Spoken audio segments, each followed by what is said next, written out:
చంద్రబాబు నాయుడు గారు అవినీతిని అరాచకాన్ని ప్రోత్సహించరు. ఆ విద్యార్థులు కంప్యూటర్ల పట్టాలన్న ఉద్దేశంతో వారిలో నైపుణ్యాన్ని పెంపొందించి ప్రోత్సహించి విద్యార్థులను ఎలా ఉన్నతంగా తీర్చిదిద్దుతున్నారో మనం చూస్తున్నాం.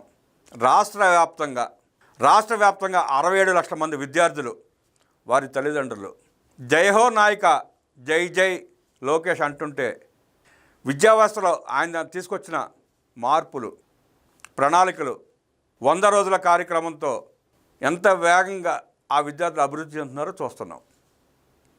పిల్లలు ఆకలితో బాధపడకూడదనే ఉద్దేశంతో మధ్యాహ్న భోజన పథకం, పోషకాహారాలు అందిస్తూ ఆ విద్యార్థులకు ఎలా అండగా నిలబడుతున్నారో చూస్తున్నాం.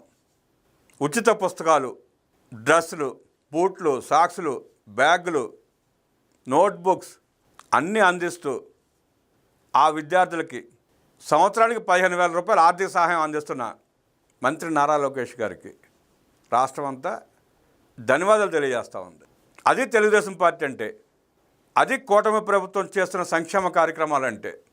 గతంలో కూడా చూసాం మనం, జగన్మోహన్ రెడ్డి పరిపాలనలో ఆ విద్యా వ్యవస్థను అడ్డం పెట్టుకుని ఉపాధ్యాయులను నియమించకుండా డిఎస్సి నిర్వహించి విద్యార్థులకి బోధన చేయడానికి ఉపాధ్యాయులు లేక ఉన్న ఉపాధ్యాయుల్ని మద్యం దుకాణాల దగ్గర కాపలా పెట్టుకుని తాను తయారు చేసిన చీప్ లిక్కర్ అమ్మించుకోవడానికి వాడుకున్నాడు తప్ప ఏనాడు విద్యా వ్యవస్థను పట్టించుకున్న పాపాన పోలా జగన్మోహన్ రెడ్డి.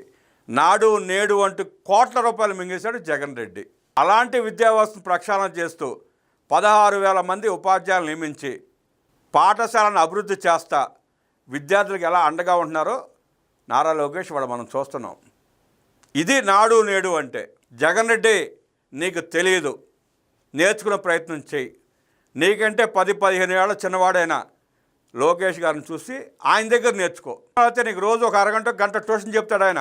నారా లోకేష్ గారి దగ్గర ట్యూషన్ పెట్టించుకొని నేర్చుకో, కొంచెమన్నా జ్ఞానం వస్తుంది.